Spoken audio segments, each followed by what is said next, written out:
ಮತ್ತೊಮ್ಮೆ ವಿಡಿಯೋ ಪಾಠಕ್ಕೆ ಸ್ವಾಗತ. ವಿದ್ಯಾರ್ಥಿಗಳು, ಈಗಾಗಲೇ ನಾವು ಎರಡು ಚರಾಕ್ಷರಗಳಿರುವ ರೇಖಾತ್ಮಕ ಸಮೀಕರಣ ಜೋಡಿಗಳು ಇದರಲ್ಲಿ 4 ಭಾಗದಲ್ಲಿ ನಾವು ಈಗಾಗಲೇ ಒಂದು ನಕ್ಷೆಯನ್ನು, ಎರಡು ಚರಾಕ್ಷರಗಳ ರೇಖಾತ್ಮಕ ಸಮೀಕರಣಗಳ ನಕ್ಷೆಗಳನ್ನು ಹೇಗೆ ರಚಿಸಬೇಕು ಅಂತಕ್ಕಂಥದ್ದು ನಾವು ತಿಳಿದುಕೊಂಡಿವೆ. ಈ ಒಂದು ನಕ್ಷೆಗಳಾದ ನಂತರ ನಾವು ಆ ರೇಖಾತ್ಮಕ ಸಮೀಕರಣಗಳ ಜೋಡಿಗಳನ್ನು ನಾವು ಬೀಜಗಣಿತವಾಗಿ ಹೇಗೆ ಬಿಡಿಸಬೇಕು ಅಂತಕ್ಕಂಥದ್ರ ಬಗ್ಗೆ ನಾವು ಸವಿವರವಾಗಿ ಈ ಒಂದು ವಿಡಿಯೋದಲ್ಲಿ ನಾವು ತಿಳ್ಕೊಳ್ಳೋಣ. ಯಾಕೆಂದರೆ ಈ ರೇಖಾತ್ಮಕ ಸಮೀಕರಣಗಳ ಜೋಡಿಗಳನ್ನು ಬೀಜಗಣಿತ ವಿಧಾನದಲ್ಲಿ ಬಿಡಿಸಬೇಕಾದ್ರೆ ನಮಗೆ ಒಟ್ಟು 3 ವಿಧದಲ್ಲಿ ನಾವು ಬಿಡಿಸ್ಬೋದು. ಒಂದು ಆದೇಶ ವಿಧಾನದ ಪ್ರಕಾರ ಬಿಡಿಸಬಹುದು. ನಂತರದಲ್ಲಿ ಇನ್ನೊಂದು ವರ್ಜಿಸುವ ವಿಧಾನದ ಮೂಲಕ ನಾವು ರೇಖಾತ್ಮಕ ಸಮೀಕರಣಗಳ ಜೋಡಿಗಳನ್ನು ಬಿಡಿಸಬಹುದು. ಇನ್ನೊಂದು ಓರೆ ಗುಣಾಕಾರ ಮಾಡ್ತಕ್ಕಂಥ ವಿಧಾನದಿಂದಲೂ ಕೂಡ ನಾವು ರೇಖಾತ್ಮಕ ಸಮೀಕರಣಗಳ ಜೋಡಿಗಳನ್ನು ಬಿಡಿಸ್ಬೋದು. ಹಾಗಾದರೆ ನಾವು ಪ್ರತಿಯೊಂದು ಭಾಗಗಳಲ್ಲಿ ಒಂದೊಂದು ವಿಧಾನದ ಮೂಲಕ ಬಿಡಿಸ್ತಕ್ಕಂಥ ಕ್ರಮವನ್ನು ತಿಳಿದುಕೊಳ್ಳೋಣ. ಈಗ ಮೊದಲಿಗೆ ನಾವು ಆದೇಶ ವಿಧಾನದ ಮೂಲಕ ಯಾವ ರೀತಿಯಲ್ಲಿ ನಾವು ಬೀಜಗಣಿತವಾಗಿ ಎರಡು ಚರಾಕ್ಷರಗಳ ರೇಖಾತ್ಮಕ ಸಮೀಕರಣಗಳನ್ನು ಬಿಡಿಸಬೇಕು ಅಂತಕ್ಕಂಥ ಬಗ್ಗೆ ನೋಡೋಣ. ಆದೇಶ ವಿಧಾನ ಅಂದರೆ ಏನು? ರೇಖಾತ್ಮಕ ಸಮೀಕರಣಗಳ ಜೋಡಿಯನ್ನು ಬಿಡಿಸಲು ನಾವು ಒಂದು ಚರಾಕ್ಷರವನ್ನು ಇನ್ನೊಂದು ಚರಾಕ್ಷರದಲ್ಲಿ ವ್ಯಕ್ತಪಡಿಸಿ ಅದರ ಬೆಲೆಯನ್ನು ಆದೇಶಿಸಿದ್ದೇವೆ. ಆದ್ದರಿಂದ ಈ ವಿಧಾನವನ್ನು ಆದೇಶ ವಿಧಾನ ಎನ್ನಲಾಗುತ್ತದೆ. ಹಾಗಿದ್ರೆ ಒಂದು ಸಮಸ್ಯೆಯನ್ನು ಬಿಡಿಸ್ತಾ ಹೋಗೋಣ. ಒಂದನೇ ಸಮಸ್ಯೆ ಅಂತ ಹೇಳ್ಬೋದು. ಇಲ್ಲಿ x + y ಸಮನಾಗಿದೆ 14 ಮತ್ತು ಇನ್ನೊಂದು ಸಮೀಕರಣ x - y ಸಮನಾಗಿದೆ 4. ಇದು ಸುಲಭವಾಗಿರ್ತಕ್ಕಂಥ ಸಮಸ್ಯೆ ಆಗಿದೆ ಅಂತ ಹೇಳ್ಬೋದು. ಏಕೆಂದರೆ ಇಲ್ಲಿ ಎರಡೂ ಸಮೀಕರಣಗಳು x ಮತ್ತು y ಸಹಗುಣಕಗಳು ಯಾವುದೂ ಇಲ್ಲ. ನೋಡೋಣ, ಇದಕ್ಕೆ ಪರಿಹಾರವನ್ನು ನಾವು ಯಾವ ಕಂಡುಹಿಡಬೇಕಂದ್ರೆ ಕೊಟ್ಟಿರ್ತಕ್ಕಂಥ ಸಮೀಕರಣ x + y ಸಮನಾಗಿದೆ 14 ಸಮೀಕರಣ 1 ಎಂದು ಹೆಸರಿಸೋಣ. ಅದೇ ರೀತಿ x - y ಸಮನಾಗಿದೆ 4 ಸಮೀಕರಣ 2 ಎಂದು ಹೆಸರಿಸಿ ಯಾವುದಾದ್ರೂ ಒಂದು ಸಮೀಕರಣವನ್ನು ತೆಗೆದುಕೊಂಡು, ಸಮೀಕರಣ 1 ಆದರೂ ತಗೊಳ್ಬೋದು, ಸಮೀಕರಣ 2 ಆದರೂ ತಗೋಬೋದು, ಯಾವುದಾದ್ರೂ ಒಂದು ಸಮೀಕರಣವನ್ನು ತೆಗೆದುಕೊಂಡು ಒಂದು ಬೆಲೆಯನ್ನು ನಾವು ಆದೇಶಿಸಬೇಕಾಗುತ್ತೆ. ಇಲ್ಲಿ ನಾನು ಸಮೀಕರಣ 1 ತೆಗೆದುಕೊಂಡಿದ್ದೇನೆ. 1 ಅಂದಾಗ ಇಲ್ಲಿ x + y ಸಮನಾಗಿದೆ 14 ಇದೆ. ಹಾಗಾಗಿ x ಸಮನಾಗಿದೆ ಈ ಪ್ಲಸ್ y ಎಡದಿಂದ ಬಲಕ್ಕೆ ಸ್ಥಳಾಂತರಿಸಿದಾಗ -y ಆಗುತ್ತೆ. ಹಾಗಾಗಿ ಇಲ್ಲಿ x ಸಮನಾಗಿದೆ 14 - y ಅಂತಕ್ಕಂಥದ್ದು ಸಮೀಕರಣ 3 ಎಂದು ಹೆಸರಿಸಿ ಈ ಸಮೀಕರಣ ಯಾವ ಸಮೀಕರಣವನ್ನು ತೆಗೆದುಕೊಂಡಿದ್ದೀವೋ ಅದನ್ನು ಬಿಟ್ಟು ಉಳಿದಿರ್ತಕ್ಕಂಥ ಇನ್ನೊಂದು ಸಮೀಕರಣ ಇರುತ್ತೆ. ಆ ಸಮೀಕರಣದಲ್ಲಿ ಈ x ಬೆಲೆಯನ್ನು ನಾವು ಅಳವಡಿಸಬೇಕಾಗತ್ತೆ, ಆದೇಶಿಸಬೇಕಾಗತ್ತೆ. ಹಾಗಾಗಿ x ಬೆಲೆಯನ್ನು ನಾವು ಸಮೀಕರಣ 2ರಲ್ಲಿ ಆದೇಶಿಸಿದಾಗ ಏನಿದೆ ಎರಡನೇ ಸಮೀಕರಣ ಅಂದಾಗ ನೀವು ನೋಡ್ತಿರ್ಬೋದು x - y ಸಮನಾಗಿದೆ 14 ಇದೆ. x - y ಸಮನಾಗಿದೆ 4 x - y ಸಮನಾಗಿದೆ 4 ಅಂದಾಗ ನಮಗೆ x ಬೆಲೆ ಗೊತ್ತಾಗಿದೆ. x ಬೆಲೆ ಏನಾಗಿದೆ ನಮಗೆ 14 - y. x ಇದ್ದಲ್ಲಿ ನಾವೇನು ಮಾಡ್ತಾ ಇದ್ದೀವಿ, 14 - y ಅನ್ನು ಬೆಲೆ ಅಳವಡಿಸಿದಾಗ -y ಸಮನಾಗಿದೆ 14. ಏಕೆಂದರೆ x ಬೆಲೆ ಏನಾಗಿದೆ 14 - y ಮತ್ತು ಸಮೀಕರಣ 2ರಲ್ಲಿ -y ಅಂತಿದೆ. ಹಾಗಾಗಿ -y = 14. ಈಗ ಇದನ್ನು ನಾವು ಬಿಡಿಸಿದಾಗ -y ಅಂದಾಗ -2y ಆಗುತ್ತೆ. ಹಾಗಾಗಿ 14 - 2y ಸಮನಾಗಿದೆ 4. ಹಾಗೆ ಈಗ -2y ಏನು ಮಾಡ್ತಾ ಇದ್ದೀನಿ, ಎಡದಿಂದ ಬಲಕ್ಕೆ ಸ್ಥಳಾಂತರಿಸಿದ್ದೀವಿ. ಅಥವಾ 14ನ್ನೇ ಎಡದಿಂದ ಬಲಕ್ಕೆ ಸ್ಥಳಾಂತರಿಸ್ಬೋದು. ಒಟ್ಟಿನಲ್ಲಿ ಯಾವುದೇ ಮೆಥಡ್ ಮಾಡಿದಾಗಲೂ ಕೂಡ -2y ಸಮನಾಗಿದೆ -10 ಆಗುತ್ತೆ.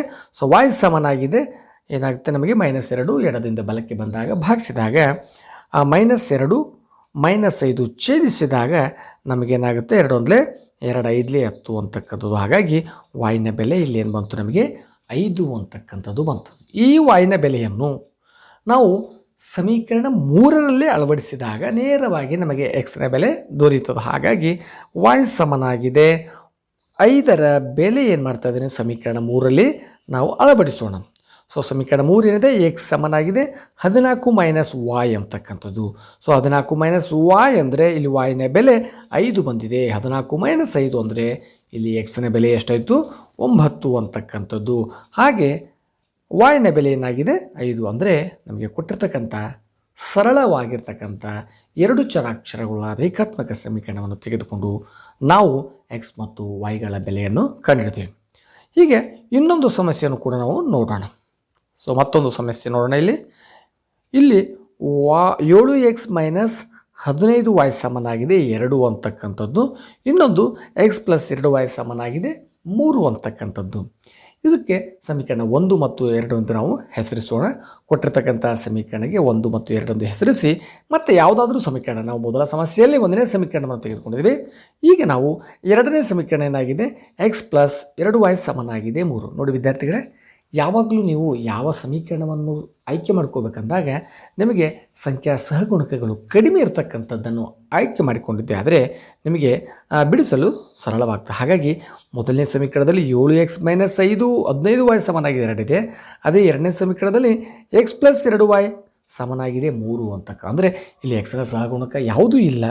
ಹಾಗಾಗಿ ನಾವು ಸರಳವಾಗಿರ್ತಕ್ಕಂಥದ್ದು ತೆಗೆದುಕೊಂಡು ಸಮೀಕರಣ 2 ಅನ್ನೋದಲ್ಲ, ಎಕ್ಸ್ ಪ್ಲಸ್ 2y ಸಮನಾಗಿದೆ 3. ಸೊ ಎಕ್ಸ್ ಸಮನಾಗಿದೆ ಪ್ಲಸ್ 2y LHS ಇಂದ RHSಗೆ ಸ್ಥಳಾಂತರಿಸಿದಾಗ ನಮಗೆ ಮೈನಸ್ ಆಗುತ್ತೆ. ಹಾಗಾಗಿ ನಮಗೆ ಏನಾಗುತ್ತೆ, ಎಕ್ಸ್ ಸಮನಾಗಿದೆ 3 ಮೈನಸ್ 2y. ಇದಕ್ಕೆ ಸಮೀಕರಣ 3 ಎಂದು ಹೆಸರಿಸೋಣ. ಸೊ ಈ ಬೆಲೆಯನ್ನು ನಾವು 2ನೇ ಸಮೀಕರಣವನ್ನು ತೆಗೆದುಕೊಂಡಿವಲ್ಲ, ಹಾಗಾಗಿ 1ನೇ ಸಮೀಕರಣದಲ್ಲಿ ಆದೇಶಿಸೋಣ. ಸೊ ಎಕ್ಸ್ನ ಬೆಲೆಯನ್ನು ಸಮೀಕರಣ 1ರಲ್ಲಿ ಆದೇಶಿಸಿದಾಗ ನಮಗೆ 1ನೇ ಸಮೀಕರಣ ಏನಾಗಿದೆ, 7x - 15y ಸಮನಾಗಿದೆ 2 ಇದೆ. ಹಾಗಾಗಿ ನಮಗೆ ಎಕ್ಸ್ನ ಬೆಲೆ ಏನಾಗಿದೆ, ಸಮೀಕರಣ 3ರ ಪ್ರಕಾರ 3 ಮೈನಸ್ 2y ಅಂತಕ್ಕಂಥದ್ದು. 7x - 15y ಇದೆಯಲ್ಲ, ಸೊ 7x - 15y ಇದ್ದಲ್ಲಿ 7, ಎಕ್ಸ್ನ ಬೆಲೆ ಏನಾಗಿದೆ 3 minus 2y. So 7 × 3 - 2y minus 15 ಸಮಸ್ಯೆಯಲ್ಲಿರ್ತಕ್ಕಂಥದ್ದು. ಹಾಗೆ ಇಟ್ಟುಕೊಂಡು ನಾವು ಇದನ್ನು ಸಂಕ್ಷೇಪಿಸಿದಾಗ, ಸೊ ಆವರಣವನ್ನು ಬಿಡಿಸಿದಾಗ 7 3 21 ಆಗುತ್ತೆ, ಮತ್ತು 7 2 14y ಮೈನಸ್ 15y. ಹಾಗಾಗಿ ಮೈನಸ್ 14 ಮೈನಸ್ 15 ಅಂದಾಗ ಎರಡು ಒಂದೇ ಚಿಹ್ನೆಗಳು ಅದಾವ. ಹಾಗಾಗಿ ಅವುಗಳನ್ನು ಸಂಕಲನ ಮಾಡಿದಾಗ 21 minus 29y is equal to 2 ಆಗುತ್ತೆ. ಹಾಗಾಗಿ ಈ ಪ್ಲಸ್ 21 ಎಡದಿಂದ ಬಲಕ್ಕೆ ಸ್ಥಳಾಂತರಿಸಿದಾಗ ಮೈನಸ್ 21 ಆಗುತ್ತೆ. ಹಾಗಾಗಿ ನಮಗೆ ಮೈನಸ್ 29y ಸಮನಾಗಿದೆ ಮೈನಸ್ 19. ಸೊ ಮೈನಸ್ 19 ಇದೆ, y ಸಮನಾಗಿದೆ ಮೈನಸ್ 29. ಎಡದಿಂದ ಬಲಕ್ಕೆ ಸ್ಥಳಾಂತರಿಸಿದಾಗ ಡಿವೈಡೆಡ್ ಬೈ ಮೈನಸ್ 29. ಹಾಗಾಗಿ ಮೈನಸ್ ಮೈನಸ್ ಕ್ಯಾನ್ಸಲ್ ಆದಾಗ yನ ಬೆಲೆ ಎಷ್ಟು ಬಂತು, 19/29 ಅಂತಕ್ಕಂಥದ್ದು. ಸೊ yನ ಬೆಲೆ ಏನು ಮಾಡಬೇಕು ನಾವೀಗ, ಸಮೀಕರಣ 3ರಲ್ಲಿ ಆದೇಶಿಸಿದಾಗ ಸಮೀಕರಣ 3 ಏನಿದೆ, x is equal to 3 minus 2y.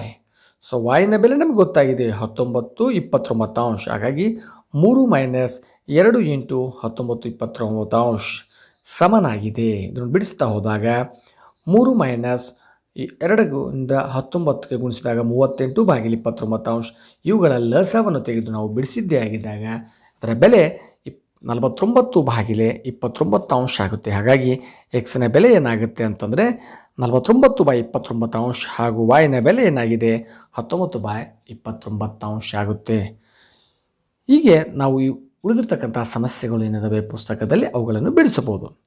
ಇನ್ನೂ ಒಂದು ಸಮಸ್ಯೆಯನ್ನು ಕೂಡ ನೋಡೋಣ, ಸ್ವಲ್ಪ ಡಿಫಿಕಲ್ಟ್ ಇರ್ತಕ್ಕಂಥ ಲೆವೆಲ್ದು. ಸೊ ಇಲ್ಲಿ 3x / 2 minus 5y / 2 is equal to -2. ಇನ್ನೊಂದು x/3 plus y/2 is equal to 13/6. ಅಂದರೆ ಭಿನ್ನರಾಶಿಯಲ್ಲಿ ಇರ್ತಕ್ಕಂಥ ಸಮಸ್ಯೆಯನ್ನು ಹೇಗೆ ಬಿಡಿಸಬೇಕು ಅಂತಕ್ಕಂಥದ್ದು ನೋಡಿ. ಕೊಟ್ಟಿರ್ತಕ್ಕಂಥದ್ದನ್ನು ಸಮೀಕರಣ 1 ಮತ್ತು 2 ಎಂದು ನಾವು ಹೆಸರಿಸೋಣ. 1ನೇ ಸಮೀಕರಣ ಮತ್ತು 2ನೇ ಸಮೀಕರಣಗಳ ಲಸವನ್ನು ತೆಗೆದು ಕೂಡ ನಾವು ಬಿಡಿಸ್ಬೋದು. ಇಲ್ಲವೇ ನಮಗೆ ಇಲ್ಲಿ ನೋಡಿದಾಗ ಛೇದದಲ್ಲಿ ಮೊದಲನೇ ಸಮೀಕರಣದಲ್ಲಿ 2 2 ಅಂತಿದೆ. ಸೊ 2ನೇ ಸಮೀಕರಣದಲ್ಲಿ 3 2 ಮತ್ತು ಇನ್ನೊಂದು 6 ಇದೆ. ಸೊ ಲಸವನ್ನು ತೆಗೆದಾಗ, ಸೊ 2 2 ಅಂದಾಗ ನೇರವಾಗಿ ನಮಗೆ ಅದರ ಲಸ 2 ಬರುತ್ತೆ. 3 2 6 ಲಸ ತೆಗೆದಾಗ 6 ಬರುತ್ತೆ. ಅದನ್ನು ತೆಗೆದುಕೊಂಡು ಕೂಡ ಬಿಡಿಸ್ಬೋದು. ಇಲ್ಲ ನಾವು ಬರ್ತಕ್ಕಂಥ ಲಸವನ್ನು ಅಂಶಗಳಿಗೆ ಗುಣಿಸಿ ಕೂಡ ನಾವು ಮಾಡ್ಬೋದು. ನೋಡಿ ಇಲ್ಲಿ ಸಮೀಕರಣ 1ಕ್ಕೆ 2ರಿಂದ ಗುಣಿಸಿದಾಗ ಏನಾಗುತ್ತೆ, ಯಾಕಂದರೆ ಛೇದ ಏನಿದೆ 2 ಇದೆಯಲ್ಲ, ಹಾಗಾಗಿ ಪ್ರತಿಯೊಂದ್ರದ್ದು 2 ಇದೆ. ಹಾಗಾಗಿ 2ರಿಂದ ಗುಣಿಸಿದಾಗ ನಮಗೆ 3x/2 ಇಂಟು 2 ಅಂದಾಗ 2 2 ಕ್ಯಾನ್ಸಲ್ ಆದಾಗ ಉಳಿದಿರ್ತಕ್ಕಂಥ 3x ಮತ್ತು ಮೈನಸ್ 5y/2 ಅಂದಾಗ 2ರಿಂದ ಗುಣಿಸಿದಾಗ 2 2 ಕ್ಯಾನ್ಸಲ್ ಆದಾಗ ಏನಾಯಿತು, -5y ಸಮನಾಗಿದೆ -2. -2ಕ್ಕೆ 2ರಿಂದ ಗುಣಿಸಿದಾಗ -4 ಅಂತಕ್ಕಂಥದ್ದು. ಇದು ಏನಾಯಿತು, ಸಮೀಕರಣ 3 ಎಂದು ಬರೆದುಕೊಳ್ಳೋಣ. ನಂತರದಲ್ಲಿ 2ನೇ ಸಮೀಕರಣದಲ್ಲಿ ಈಗ ತಾನೇ ಹೇಳಿದ್ನಲ್ಲ ನಾನು 3 2 6ರ ಲಸ 6 ಬರ್ತಾ. ಹಾಗಾಗಿ ಪ್ರತಿಯೊಂದಕ್ಕೂ 6ರಿಂದ ನಾವು ಗುಣಿಸಿದಾಗಲೂ ಕೂಡ ನಮಗೆ ದೊರೆಯುತ್ತದೆ ನೋಡಿ. ಸೊ x/3 ಇಂಟು 6 ಛೇದ ಹೋದಾಗ 3 ಒಂದಲೇ 3 2 ಅಂದಾಗ ಎಷ್ಟಾಯಿತು 2x ಪ್ಲಸ್ y/2 ಇಂಟು 6 ಮತ್ತು 2 ಒಂದಲೇ 2 3 ಅಂದರೆ 3y is equal to 13/6 into 6 ಅಂದಾಗ 6 ಕ್ಯಾನ್ಸಲ್ ಆದಾಗ ಏನಾಯಿತು ನಮಗೆ ಬೆಲೆ 13 ಬಂತು. ಇದಕ್ಕೆ ನಾವು ಸಮೀಕರಣ 4 ಎಂದು ನಾವು ಹೆಸರಿಸೋಣ.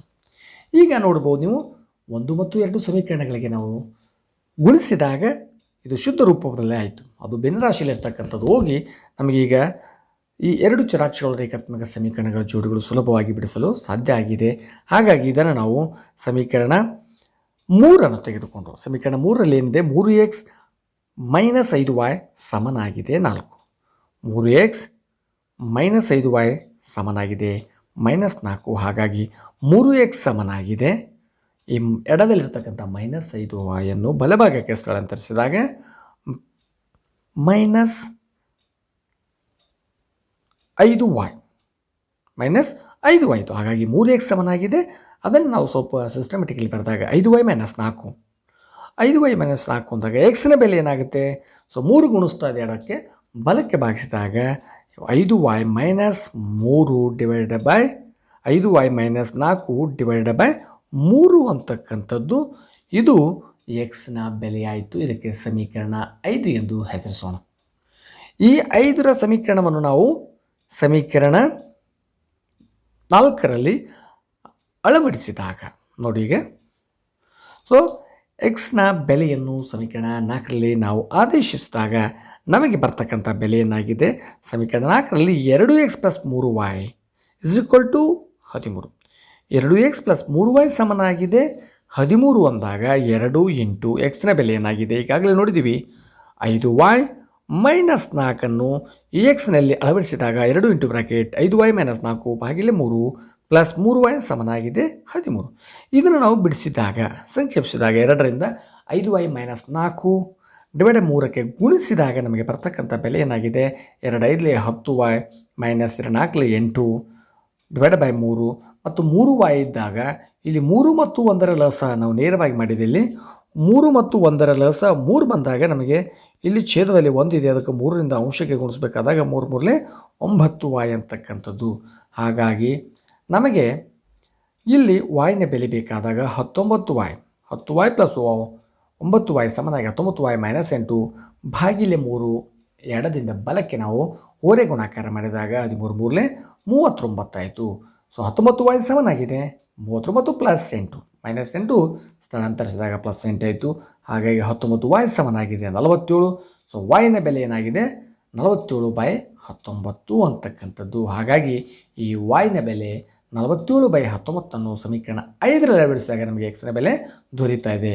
ನೋಡ್ತಾ ಇರ್ಬೋದು ಎಕ್ಸ್ನ ಬೆಲೆ ಏನಾಗಿದೆ 5y - 4 ಭಾಗಿಲೆ 3. ಇಲ್ಲಿ ನಾವು y-ನ ಬೆಲೆ 47/19 ನಾವು ಇಟ್ಟುಕೊಂಡು ಬಿಡಿಸಿದಾಗ ನಮಗೆ ಎಕ್ಸ್ನ ಬೆಲೆ ಇಲ್ಲಿ ದೊರೀತದೆ. ಎಕ್ಸ್ನ ಬೆಲೆ ಎಷ್ಟು ಬಂದಿದೆ ಅಂದರೆ 53/19 ಬಂದಿದೆ. ಹಾಗಾಗಿ ವಿದ್ಯಾರ್ಥಿಗಳೇ ಇಲ್ಲಿ ನಾವು ಕಂಡುಹಿಡಿದಿರ್ತಕ್ಕಂಥ 2 ಚರಾಕ್ಷರಗಳು ಎಕ್ಸ್ನ ಬೆಲೆ 53/19 ಮತ್ತು y-ನ ಬೆಲೆ ಏನಾಗಿದೆ y-ನ ಬೆಲೆ 47/19 ಆಗಿದೆ.